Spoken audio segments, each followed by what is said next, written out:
ముందుగా నా దేవాది దేవుడికి కోట్లాది వందనాలు, ఎన్ని వందనాలు చెప్పినా తనవి తీరదు. మన జీవితంలో మొట్టమొదటిగా దేవుడైతే ఖచ్చితంగా ఉండాలండి.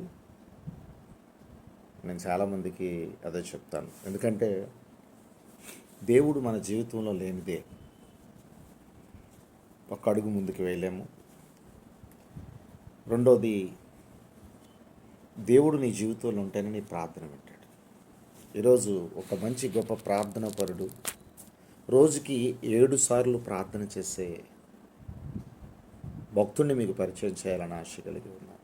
ఇప్పటికే మీకు అర్థమై ఉంటుంది, మనిషి జీవితంలో ఒక ప్రార్థనేనండి మనిషిని ఒక మృగాన్ని మారుస్తుంది, ఒక అన్యాయస్తుడిని మారుస్తుంది, ఒక పాపిని మారుస్తుంది, ఒక ద్రోహం చేసిన వాడిని మారుస్తుంది, కపటమైన ఆలోచనలతో ఉన్నవారిని మారుస్తుంది. ఈ లోకములో వ్యసనాలు పాలైపోయి ఎందుకు పనికిరాడు, ఇంకా నాశనానికి వెళ్ళిపోతున్నాడు అంటే ఒక ప్రార్థన మాత్రమే ఆ వ్యక్తిని కూడా రక్షిస్తుంది. ఎందుకంటే ఈ లోకంలో నేనైతే ఒకనకప్పుడు ఈ దేహంలో అనేక రకాల కపటమైన ఆలోచనలు, అన్యాయం, దుర్మార్గత, ఒక రౌడీజం, ద్వేషాలు, కోపాలు, మూర్ఖత్వం, కిరాతకతత్వం నిండిపోయిన నా జీవితంలో దేవుడు మాట నా చెవిలో పడిన తర్వాత, నీవు దేవుడు అయితే నన్ను రక్షించు అని పోలీస్ స్టేషన్లో మొరపెట్టా. ఒకనకప్పుడు 15 సంవత్సరాల కిందట రౌడీగా ఉన్న నా జీవితం ఈరోజు అద్భుతంగా మంచి జీవితాన్ని నాకు ఇచ్చి,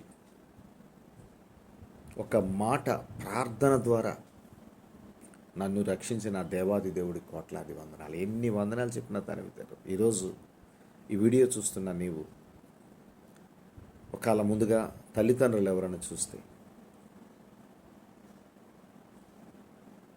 మీ పిల్లలు మీ మాట వెనక పాడైపోతున్నారా? ప్రార్థన చేయండి. సేవకుల దగ్గరికి వెళ్ళి ప్రేయర్ రిక్వెస్ట్ పెట్టండి, ప్రార్థన చేయమనండి. నా ప్రార్థనే కాదండి, జైలు ఆఫీసర్గా ఉన్న సైమన్ రాజు గారు ప్రార్థన విన్నారు. 2 యవనస్తులు ప్రార్థన విన్నాడు నా కోసం. మరి జైలు పరిచయం చేస్తున్న సంజయ్ గారు ప్రార్థన విన్నాడు. రవికుమార్ గారు ప్రార్థన, యెహోవా హీరే మినిస్ట్రీస్ బైబిలు ప్రిన్సిపాల్గా చేస్తున్న యెహోవా మినిస్ట్రీ అధ్యక్షుడు రవికుమార్ గారు ప్రార్థన కూడా విన్నారు. చాలామంది నా కొరకు ప్రార్థన చేశారు. ఈ వ్యక్తి మారాలి అని ప్రార్థన చేశారు. వారు ప్రార్థన చేస్తుండగా నేను కానీ ప్రార్థన చేయకుంటుంటే నేనేమైపోదును, కానీ దేవునిపై నమ్మకం పెట్టుకొని నేను కూడా ప్రార్థన చేయడం మొదలుపెట్టాను. దేవుడు నన్ను రక్షించాడు, గొప్పగా రక్షించాడు. అయితే దావీదు గారిని ఎందుకు మీకు పరిచయం చేయాలనుకుంటున్నాను. 7 సార్లు ప్రార్థన చేసిన దావీదు గారు, ఒక దినము ఆయన ప్రార్థన దేవుడు వినలేదు. 2 సామ్యులు 12వ అధ్యాయం మీరు చదువుకోండి, 11వ అధ్యాయం కూడా చదువుకోండి, 12వ అధ్యాయం చదువుకోండి. 7 సార్లు ప్రార్థన చేసిన దావీదు గారు ప్రార్థన ఎందుకు వినలేదు అంటే, ఈరోజు ప్రార్థనా పరులు ఎవరైతే వింటున్నారో వారికి చెప్తున్నాను, ప్రార్థన చేసిన నీవు తప్పు చేస్తే దేవుడు వినడు. ప్రార్థనా పరుడు ఎప్పుడూ కూడా యథార్థంగా నీతిమంతుడిగా ఉంటాడు. దావీదు గారు చేసిన పొరపాట్లకి ఆనాడు ప్రార్థన దేవుడు వినలేదు.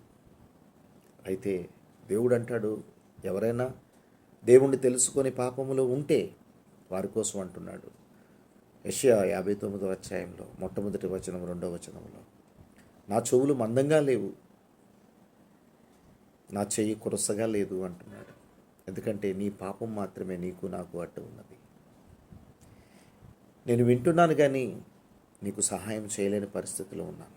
ఆ పాపాన్ని విడిచి నా దగ్గరికి వస్తే ఖచ్చితంగా నా కుమారుడా, నా కుమార్తె, నీ ప్రార్థన వింటాను. నీ ప్రార్థన డైరెక్ట్ నా చెవిలోకి వస్తుంది. అని దేవుడు మాట్లాడుతున్నాడు. కీర్తనలు 18:6 ప్రకారం ప్రార్థన ఆలకించేవాడు. నీ ప్రార్థన విని డైరెక్టర్గా తన సన్నిధిలోకి వెళ్ళి తన చెవులలో పడిపోతుంది నీ ప్రార్థన. నీ ప్రార్థనకి జవాబిచ్చేవాడు తన 2 చేతులు చాచి నేను పిలుస్తున్నాడు.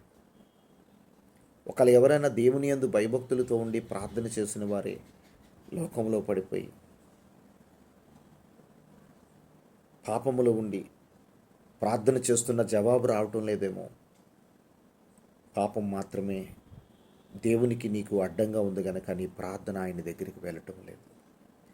పాప క్షమాపణ నువ్వు కోరుకొని, అయ్యా నన్ను క్షమించని దావీదు గారు ప్రార్థన ఎంత గొప్పగా ఉందంటే, నాతాను సేవకుడు చెప్పాడు, దావీదా నువ్వు చేసింది కరెక్ట్ కాదు. నువ్వు ఎంతగా ప్రార్థన చేసేవాడివి, తనకిష్టుడుగా ఉన్న నీకు అన్నీ ఇచ్చాడు, కానీ నువ్వు చేసింది బాగలేదు.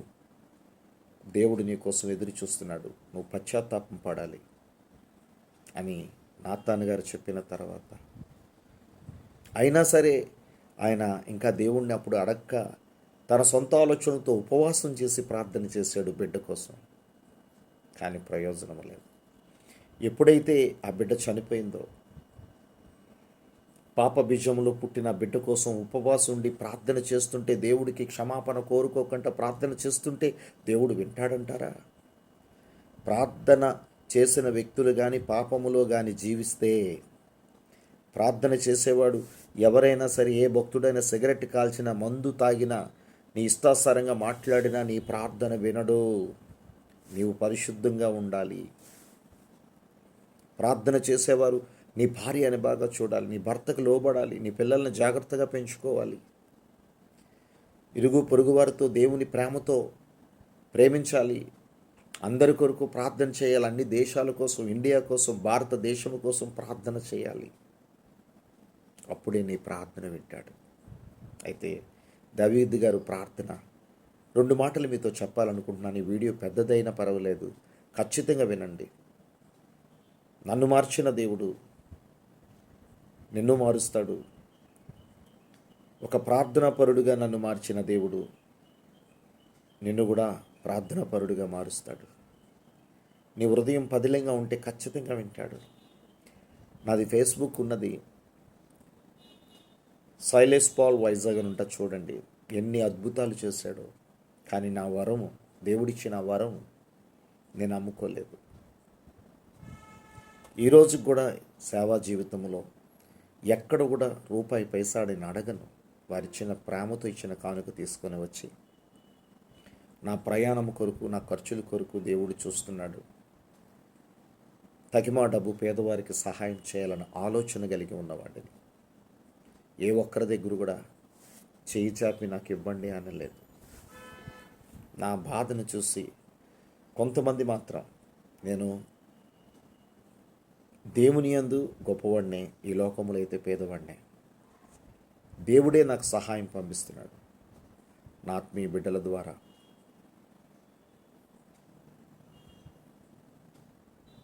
నా ప్రార్థన ద్వారా దేవుడే పోషిస్తున్నాడు. ఈరోజు 7 సార్లు ప్రార్థన చేసిన దావీదు గారు ప్రార్థన మీకు చూపించాలని, ఆయన ఎంతగా మారిపోయాడో, ఆయన ప్రార్థన ఎందుకు ఫస్ట్లో వినలేకపోయాడు, ముందులో ప్రార్థన విన్నాడు, రాజు అయ్యాక కొన్ని కారణాల వల్ల తప్పులు చేసాక, తర్వాత ప్రార్థన వినక సేవకుడు వెళ్ళి దేవుడి కోసం మరలా చెబితే సరి చేసుకొని పాప క్షమాపణ కోరుకున్నాడు దావీదు. ఎంత భక్తుడైపోయాడంటే మహాభక్తుడైపోయాడు. ప్రభువా, ఎందుకు పనికిరాని నా జీవితాన్ని చిగురింపజేసి, నా కుటుంబ సభ్యులు, రక్త సంబంధికులు, స్నేహితులు కూడా నన్ను అవమానిస్తూ ఉంటే నన్ను ఉన్నత స్థితిలో పెట్టావు. అలాంటి నిన్ను మర్చిపోయి తప్పు చేశాను, నన్ను క్షమించు అని మరలా పాప క్షమాపణైన ప్రార్థన 51వ కీర్తన ద్వారా ఒక సేవకుడు నాతాను చెప్పిన తర్వాత సగిలిపడి దేవుడికి ప్రార్థన చేస్తున్నాడు. ఎలా ప్రార్థన చేస్తున్నాడో తెలుసా? ఎంత భక్తుడైపోయాడో తెలుసా? ఎంత పరిశుద్ధమైన కుమారుడిగా మారిపోయాడో తెలుసా? ఈరోజు ఈ వీడియో వింటున్న నీవే చేయి ప్రార్థన. నీ హృదయంలో ఉన్న కపటము, నీ ఆలోచనలో ఉన్న కపటము, నీ హృదయంలో పాపము, నీ ఆలోచనలో ఉన్న పాపం తొలగించుకొని క్రీస్తు మనసుతో, యథార్థమైన హృదయముతో ప్రార్థన చేయి. ప్రార్థన ఆలకించేవాడు ఆయనే.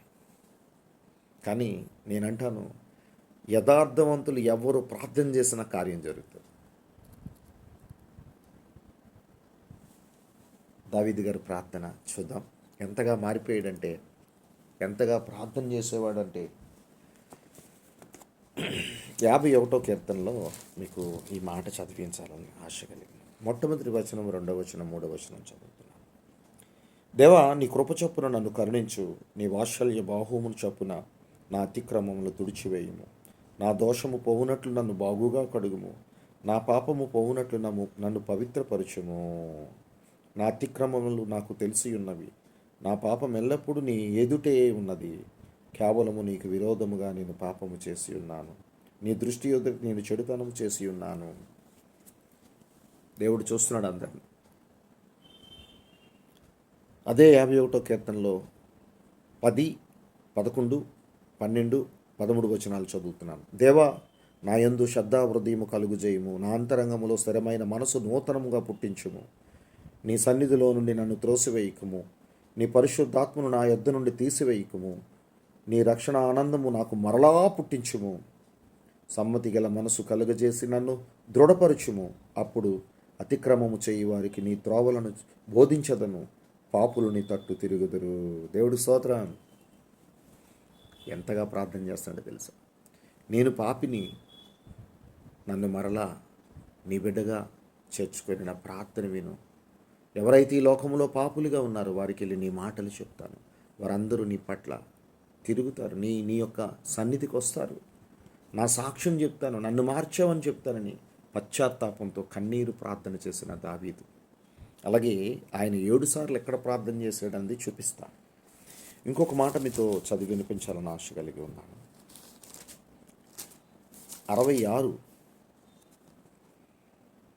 66వ కీర్తనలో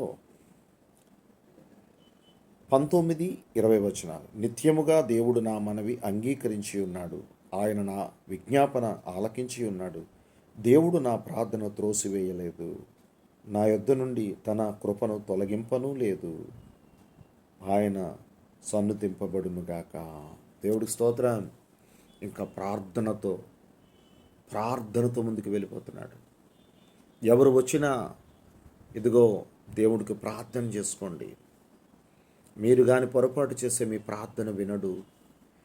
హృదయ శుద్ధితో, మంచి మనసుతో, దేవుని జ్ఞానంతో నింపబడి ఈ లోకంలో దేనికి ఆశపడకుండా ప్రార్థన చేయండి. ఎదుటి వారి కోసం ప్రార్థన చేయండి, దేశాల కోసం ప్రార్థన చేయండి, మీ కుటుంబాల కొరకు, మీ స్నేహితుల కొరకు, మీ ప్రాంతంలో ఉన్నవారి కొరకు ప్రార్థన చేయండి అని అందరికీ చెప్పే మనిషిగా మారిపోయాడు.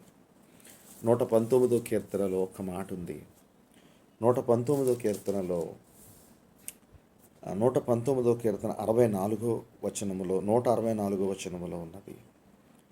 నీ న్యాయ విధులను బట్టి దినమునకు 7 మారులు నేను నిన్ను స్తుతించుచున్నాను. 7 సార్లు స్తుతిస్తూ ప్రార్థించే వ్యక్తిగా మారిపోయాడు గనక 103వ కీర్తన మీరు చదువుకోండి. దేవుడు ఉన్నత స్థితిలో పెట్టాడు. తన ప్రార్థన విని ఎంతోమందిని దేవుడు సన్నిధిలోకి నడిపించే వ్యక్తులుగా మారిపోయాడు. ఈరోజు ప్రార్థన శక్తి అంత బలమైనది. ఈ మాటలు వింటున్న నీవు ఒక ప్రార్థనాపరుడు యథార్థంగా ఉంటే వింటాడు, ఏమాత్రం పొరపాటు చేస్తే వినడు. మరలా దేవుడి దగ్గరికి వచ్చి పాప క్షమాపణ కోరుకుంటే ఖచ్చితంగా నీ ప్రార్థన వింటాడు. God bless you all. Praise the Lord. ఈ ప్రార్థన వీడియో మీకు నచ్చితే లైక్ చేయండి, షేర్ చేయండి, సబ్స్క్రైబ్ చేయండి. God bless you all. ప్రతి ఒక్కరు కూడా ప్రార్థనతో నింపబడండి. ఒక ప్రార్థన మీ జీవితాన్ని ముందుకు నడిపిస్తుంది. ఒక ప్రార్థన నీ పక్కన దేవుడు కుడి పక్కన ఉంటాడు. ఒక ప్రార్థనే నిన్ను అటు ఇటు ఎక్కడికి వెళ్ళినా తోడొచ్చి నడిపించేవాడిగా ఉన్నాడు. ఒక ప్రార్థనే ఒక దినము నిత్యాగ్ని తప్పించి పరలోకానికి తీసుకువెళుతుంది. ఆ ప్రార్థనే ఈ భూమి మీద బతుకున్నంత వరకు నిన్ను పరిశుద్ధమైన కుమారుడుగా, కుమార్తెగా ఉంచి ఒకరితో ఏలెత్తి చూపించుకోకుండా ఈ సేవకుడు, ఈ సేవకురాలు, ఈ భక్తుడు దేనికి ఆశపడలేదు. ఈ భూలోకములో దేనికి ఆశపడలేదు. దేవుని కొరకు ఆశ కలిగి బ్రతికాడు. అందుకే ఆయన ప్రార్థన దేవుడు వింటున్నాడు అని ప్రతి ఒక్కరూ చెప్పుకొని ఆయన సన్నిధిలోకి ఎంతోమంది ఆయన సన్నిధిలోకి వస్తారు. God bless you all. Praise the Lord. ఈ వీడియో షేర్ చేయండి.